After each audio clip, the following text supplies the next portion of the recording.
Dari semua yang divaksin ini ada pelaporan 55 kasus kematian.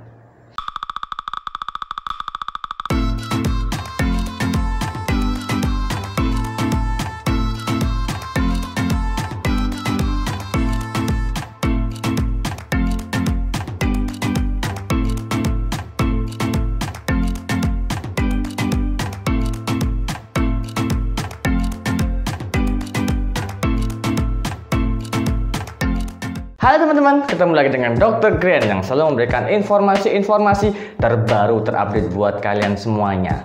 Dan kali ini Dr. Grand akan membahas tentang fakta kematian akibat vaksin COVID. Jadi teman-teman, kalau kita ngelihat di media sosial banyak banget peristiwa atau kejadian yang direkam yang bilang bahwa si A, si B, si C mati setelah divaksin atau kejang-kejang setelah divaksin. Apakah benar tuh? Ya, karena lewat media sosial ini kadang-kadang banyak banget hoax yang beredar.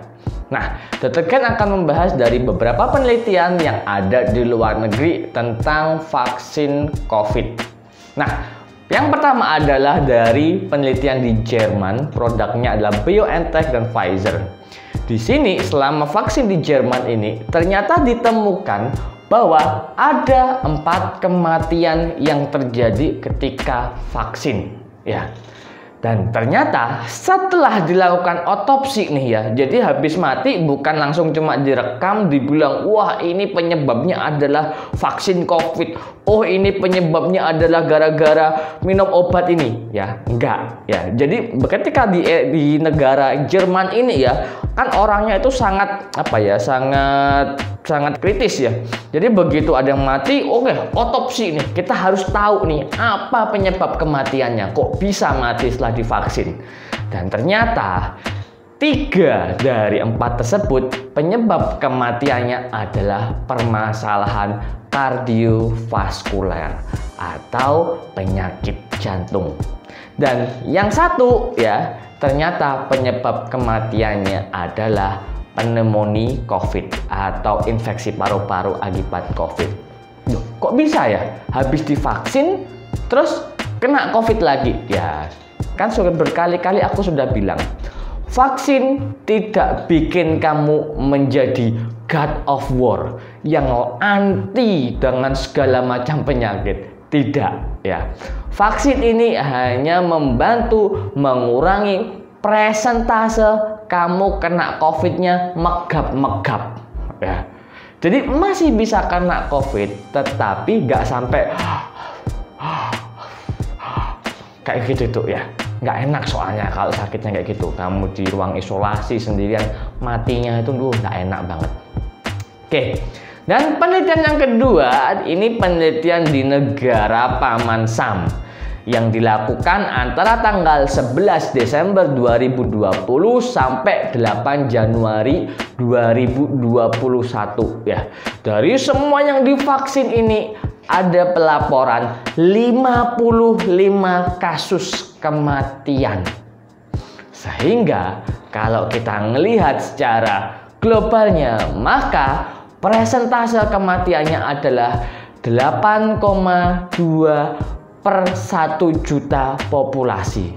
Jadi ada 1 juta orang yang divaksin, 8-9 orangnya mati.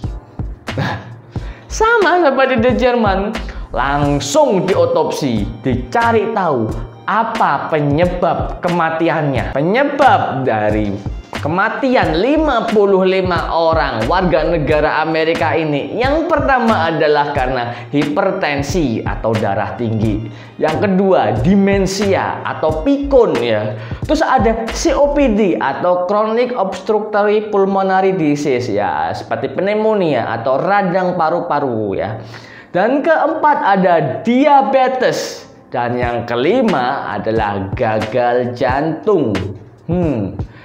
Tetapi ya, tidak ada yang bilang bahwa penyebabnya adalah keracunan vaksin COVID. Nah, dari dua negara yang benar-benar penduduknya sangat kritis banget ya, yang nggak mungkin lah pemerintah itu mau menyembunyikan sesuatu ya. Di sini menunjukkan bahwa penyebab kematian dari vaksin ini ternyata adalah penyakit bawaan. Dan pertanyaannya sebenarnya adalah begini. Itu vaksinnya membuat penyakit bawaannya itu langsung keluar, langsung tambah parah atau tidak?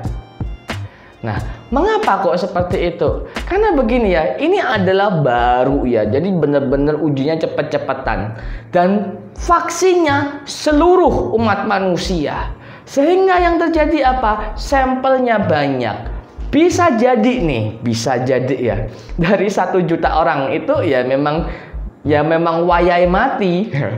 Jadi kok ketepaan dia lagi vaksin, akhirnya meninggal karena penyakit-penyakit tersebut. Itu bisa seperti itu ya, atau bisa juga karena vaksinnya yang menyebabkan meningkatnya penyakit bawaan. Itulah mengapa ketika ada vaksin di tempat-tempat vaksinasi ya, banyak yang harus ditulis sama warga agar jujur apa penyakit-penyakit bawaannya, supaya kita ini bisa jaga-jaga. Karena vaksin ini masih belum kita ketahui secara 100% ya. Karena ini cepat-cepat yang harus cepat demi menjaga agar tidak banyak yang meninggal. Kamu kalau masih bingung dan kepengen bertanya langsung sama dokter yang bisa kamu ajak ngobrol di rumah ya, bukan hanya lewat online saja, kamu bisa ketik di Google Play Store, ketik Mehmet Home Care. Di sana ada aplikasi-aplikasi kedokteran yang bisa kamu gunakan untuk memanggil dokter ke rumah kamu. Kamu suka dengan video ini, mau subscribe, unsubscribe, terserah kamu. Yang penting aku berusaha memberikan informasi-informasi terbaru terupdate buat kalian semuanya. Kita ketemu lagi di video selanjutnya. Bye-bye.